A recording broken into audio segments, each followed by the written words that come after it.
right, Brad Holmes singing the praises of singing the praises of Jared Goff once again.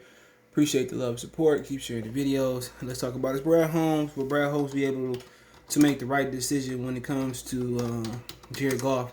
If Jared Goff isn't the guy, he keeps saying, "Oh, he's not a bridge quarterback. He's not a bridge quarterback. He's not this. He's not this. He's not that." But you ask yourself, when time comes, will Brad Holmes be able to think clearly and draft another quarterback? That's what everybody thinking. Even if you being positive, even if you being real, even if you're not being real. The question is, if Jared Goff ain't the guy, will he be able to cut Jared Goff or trade Jared Goff or get his backup? A lot of people think he made a mistake not getting Justin Fields. That they may or may not come back and bite him in the butt. But he says again, Lions GM Brad Holmes, ex-Cal quarterback, Jared Goff just not a bridge option. Okay, he said, "I never viewed him as a bridge option." Holmes said to the website, "He's a winning quarterback. I think his resume speaks for itself." Okay, that's if he really attached to him, if he would really attach to him like they was to Stafford. I don't know, man. Jared Goff. People talking about the wins. Wins are really laid on the quarterback, but wins are a team effort, but they weigh on the quarterback. That's what quarterbacks are measured by. You look at throughout his career, man. Last year, I know he didn't finish the season with an injury. He was 20 touchdowns and 13 interceptions. Okay, we're just keeping it real. The year before, 22 touchdowns, 16 interceptions. His second year in the league with Sean McVay, finally his first year with the Giants, second year in the league, 28 touchdowns, 7 interceptions. His best year, his third year, 32 touchdowns, 12 interceptions. So, I mean, like I said before, man, it's like somebody finding, a Sega Genesis that somebody think is junk and it's just their treasure. You know what I'm saying? At a garage sale. And he really think, because he helped draft Jared Goff, he really believe in him. But what we seen, he was in a better organization with a better structure, with better team, with a better defense, better everything, better offensive mind, most people think, as of right now. And he still didn't get the job done. So I think Brad Holmes even if Jared Goff don't have a good year, I think the issue is gonna fall on, well, we didn't do enough, defensively, and we didn't do enough to support him with better offensive weapons. And if you go into the 2020, he could be lying too. You go into the 2022 draft, and they don't take a quarterback, and he don't have a great year. I don't know what to say, but honestly, I think this year is gonna speak for Jared Goff. If he do good this year and he do exceptional, get him to the playoff, win a playoff game or something like that, I think he's going to get a nice extension. I think if he don't do good, that's the question. That's the murky question. Will Brad Holmes do what he got to do? Brad Holmes do what he got to do and cut the kid. That's the question. Will Brad Holmes handle his business and cut him? Or he just fall in love with Jared Goff and not cut Jared Goff, and we be here tomorrow talking about the same, next year talking about the same thing. You got to remember, that was a playoff team last year, and he still went 20 for 13.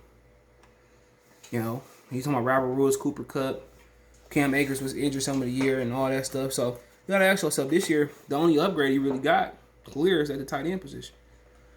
So, you got to ask yourself, is this attachment? Because, he could have just took the 2 picks and not even took Jared Goff back. People forget about that. He didn't have to take Jared Goff back. There were multiple teams that, quote unquote, wanted Jared Goff, you believe it or not. He could have just took the picks and ran with it. And drafted a quarterback. He didn't want to do it this year. He loved Jared Goff. He took Jared Goff. And we'll see how it play out. But, Chris Sims, I did a video on this, put in Mercy Sports, saw Chris Sims, Jared Goff. That's how he just destroyed him.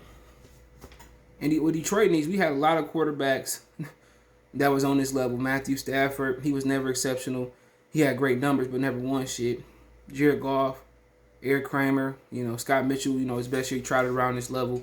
And the Detroit just never been able to find an exceptional quarterback since Bobby Lane.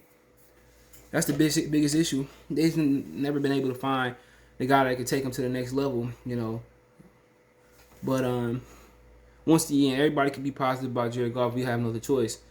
But I really do think, people just know next year it's a loaded quarterback draft. Spencer Rattler, Sam Howell, Emory Jones, keep going on. Somebody gonna come out of nowhere.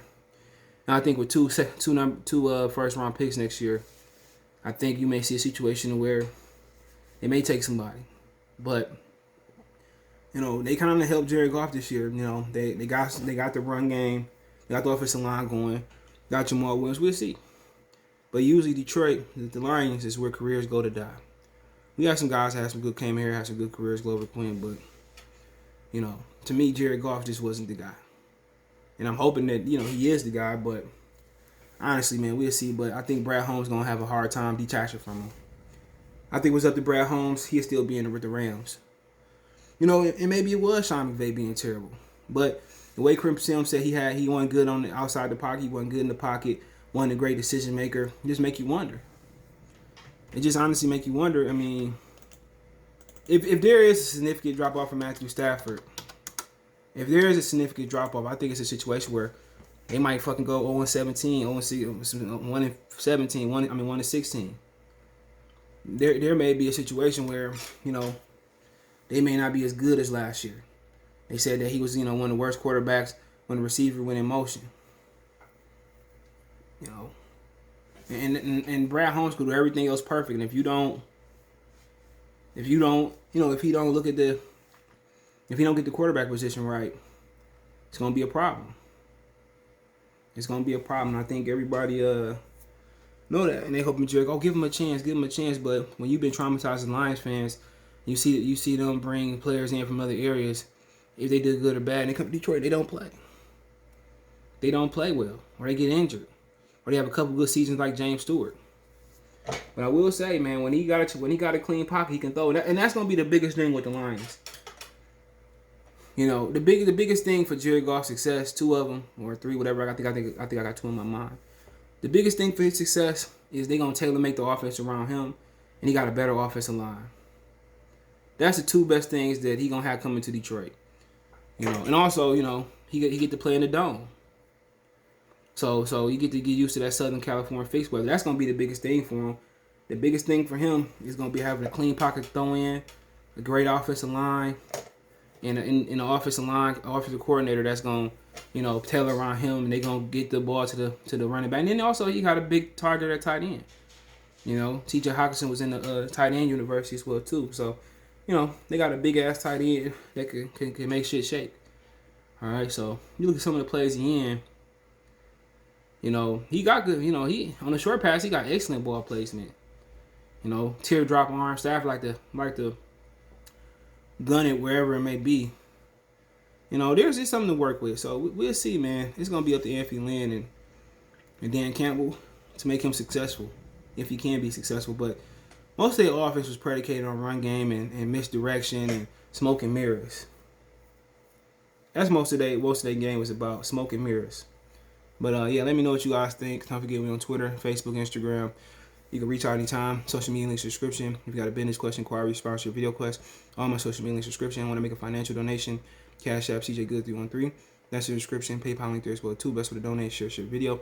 Don't forget to check my main channel, Goodfellas Sports TV.